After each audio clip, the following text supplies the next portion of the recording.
So, you have a great idea. What now? Hi there, welcome back. Thank you for joining me. Today I want to talk about the website. Ba-ba-ba. So, the website. This was a huge learning curve for me.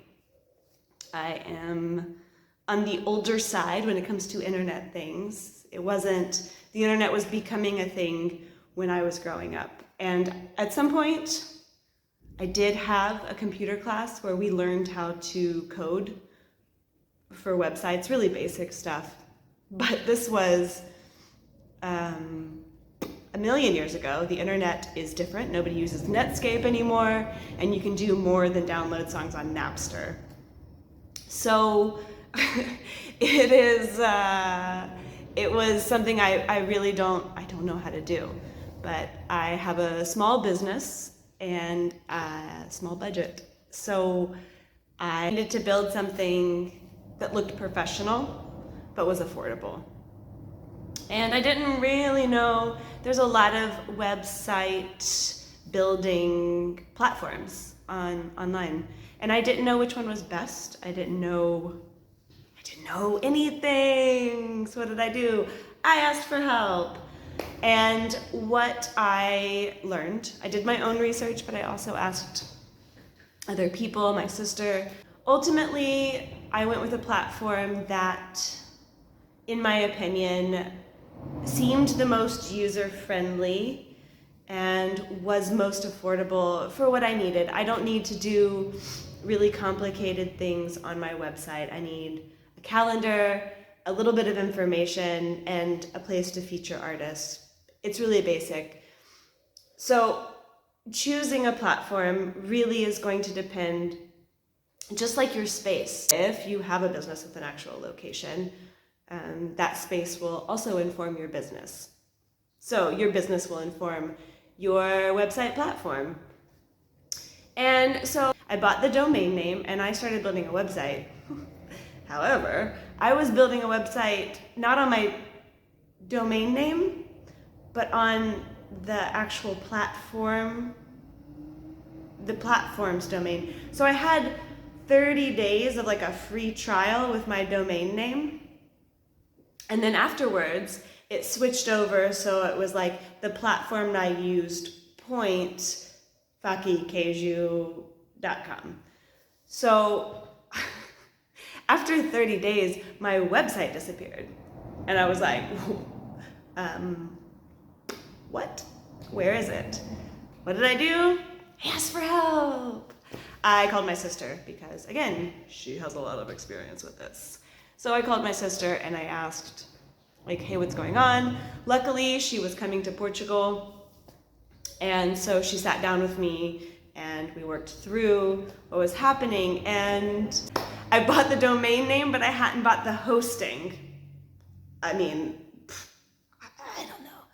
So I had the domain name, but I had built a website on this platform. So it wasn't connected to my domain name. So in the end, I bought the hosting and I had to rebuild my website all over again. The new domain with the hosting used WordPress. I, again, never used WordPress, but I hadn't used the other one either, so I had to learn a whole new thing and I had to start my website all over again.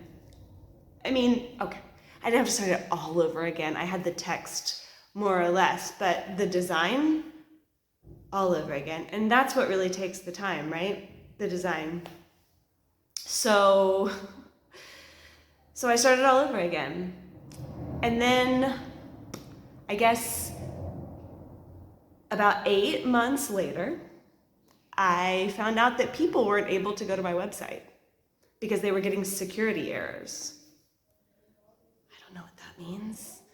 So I go into my dashboard at WordPress and I start looking through and trying to resolve this with an SSL plugin, which is your security certificate, right? This is what gives you the HTTPS, and then you get the little lock symbol up in your browser, and you know that like this isn't a criminal activity.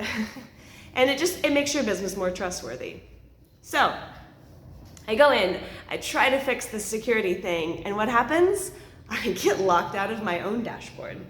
So I get an error, and I get the security thing. I can't access my website. I try to log back into WordPress, and it says, oh, you don't have an account with us. And I was like, oh, what? What? Am I gonna have to rebuild my website for a third time? Like, please, please, please, please, please, please, please, please, please say no. Because at this point, I have the physical space of my business, and I am up to more than here with collecting materials, with refurbishing furniture, because as I've mentioned in previous videos, a huge part of my brand identity is that we don't contribute to throwaway culture. Our materials are secondhand or found. So a lot of the furniture needs repair, and I have a lot of work to do with that. I also want my space to look pretty, so I'm trying to cultivate this atmosphere, and then all of a sudden I just think, oh my gosh, on top of all of this, I'm gonna have to rebuild my website. I took a breath and a little bit of a cry break, and then I came back to it. In the end, I had to go back to my hosting platform, and when I bought the hosting service, I bought the SSL certificate. However, there's a little button next to it, and you have to slide, or a toggle, is that what it's called? It's not a button, it's a toggle, the little, you have to slide the toggle and activate your SSL certificate, which blew my mind.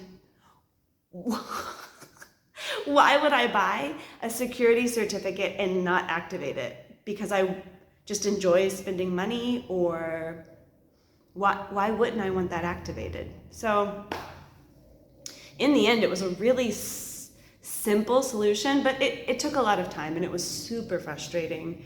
I activated this certificate. I had to wait, I think, maybe 45 minutes for the hosting platform to, I guess, validate my request or process my request. And then I went back to WordPress, logged in. They did, in fact, remember that I had an account with them. I logged back in. I went to my dashboard, and I sorted out things with the SSL plugin, which I'm not going to go into detail about because it gives you step by step. I think it was a list of like 6 steps I had to do, and you just follow it. It's not something that, if you want me to break it down, I can, but they give you step by step. And it's really simple from there. The only thing is you just have to remember, when you buy your hosting service, check that toggle is on, blue maybe, depending on your hosting service. Mine turned blue. Make sure that toggle is on, and then you're ready to go.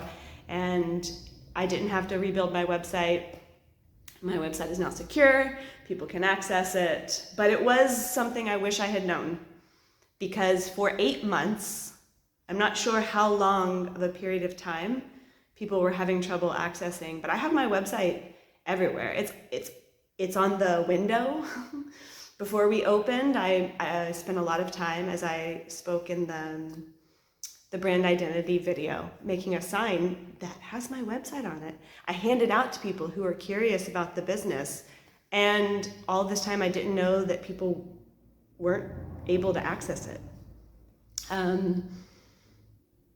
And so if you can avoid that, it's great, right? Learn from no, it's not a mistake. I didn't make a mistake. I just didn't have all the information. And I want you to have all the information. So if you have any questions, if you've also experienced something similar to this, if you have something going on with your business that you want me to talk about, or you just want to share, please let me know. I'm always available, and I really want to make this a great community of business owners. Let's share together, because this is a really difficult thing to do, but it's amazing, and you're amazing for doing it. Thank you so much for listening, and I will see you next time.